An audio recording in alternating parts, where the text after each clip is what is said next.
Hi, everyone, and welcome to the second week of technical writing. I just wanted to give you a quick preview for the week before I jump into this lecture. We're going to reflect a little bit on some of what we saw last week in the first lecture on what makes effective technical writing. After that, we'll go into a little bit of audience analysis and how to tailor technical writing for different kinds of audiences. I want you to really spend some time with those two lectures.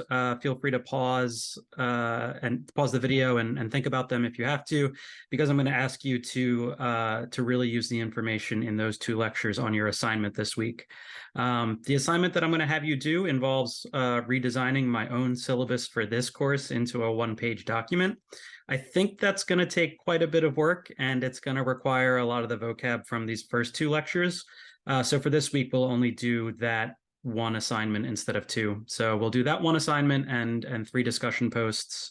And they'll be a little bit different from the syllabus, only because in the discussions I saw last week, it seems like you all are picking up on this pretty quickly. So we'll back down to one assignment this week. We'll still do 3 discussions. But yeah, try to really zoom in on the vocab I'm going to give you in these first 2 lectures.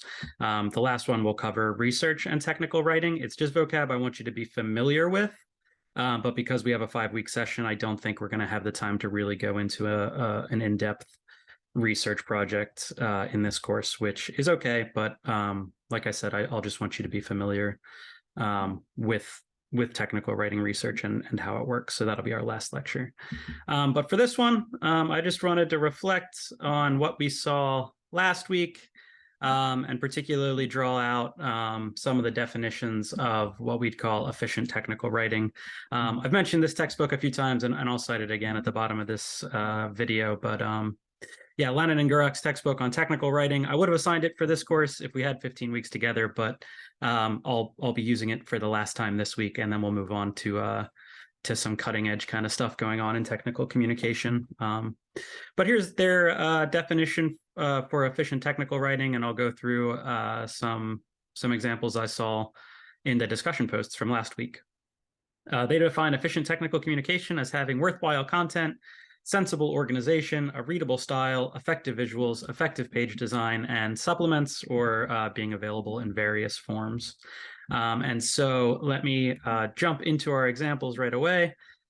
Worthwhile content. I really wanted to pick a recipe for this one, but Lannon and Gurak write that worthwhile content means it includes all and only the information readers need. And so I picked out a recipe because you can see here it jumps right into not only what you need, but exactly what you need to start doing right away. I picked a recipe because for those of you who have ever looked up a recipe online, you'll know that those web pages tend to start with a lot of not worthwhile content. And so up here, you'll get like a history of how this person has made the dish, maybe where it comes from in their family. Sometimes they've made it and really enjoyed it, and other stories. And then eventually at the bottom of the web page, you get kind of to what you want.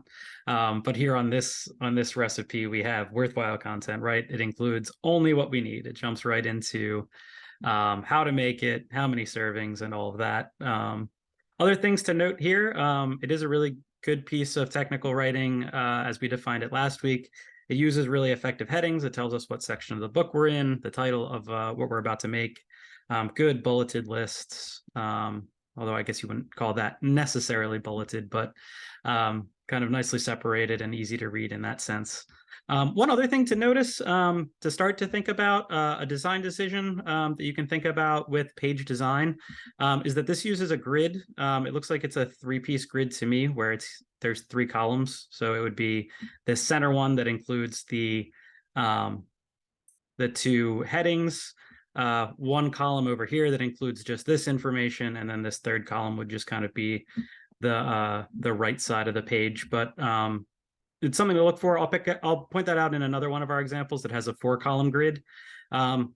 Grids are important for thinking about page design. This one, we would say it violates the grid because we have some text that goes straight through it, but still you get a really nice effective design looking at it that way. So just another thing to point out. We'll get to page design a little bit more in a second. Sensible organization is another part of our definition of efficient technical writing, meaning it guides the reader and emphasizes important material. I really love puns, so I wanted to enjoy this one, our Tears of Joy from the Cinemark Movie Club. And this one guides the reader really nicely. I was thinking especially through this part right here where you go from the stars in each column and they go down, because you could imagine another design of this where maybe you have the heading movie fan and then a list of 5 things and then another heading and a list of all those 5 things plus more. But I thought this one really has really good organization in the fact that it just kind of guides your eyes right down the paper on what each tier includes, what each tier of joy includes. Again, just really, really effective organization there. Readable style. I'll get to this image in a second. Lannon and Gurak said that a readable style promotes fluid reading and accurate understanding. I think I brought this one in as kind of a definition by negative example.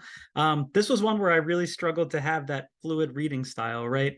I know what my product is. I know a little bit about it in that it's described as quick and easy and delicious. But then I'm not really sure what I'm supposed to do with all this information in the middle. It looks like I've got visuals of all kinds of different outputs and all sorts of different kinds of ways I can cook it here without any real understanding of maybe what's the best way or what I should really do with them. So I wanted to point this out, though it is definitely a piece of technical writing.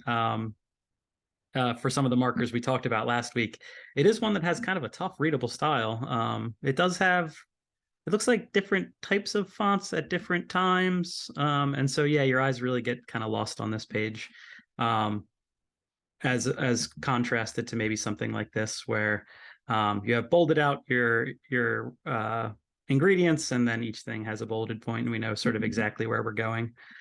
So I wanted to point that one out as one that maybe doesn't have that fluid reading and that accurate understanding of the product or the point of the writing that we might look for in efficient technical writing. Effective visuals, that one kind of explains itself. I picked 2 different ones here. This came from a board game.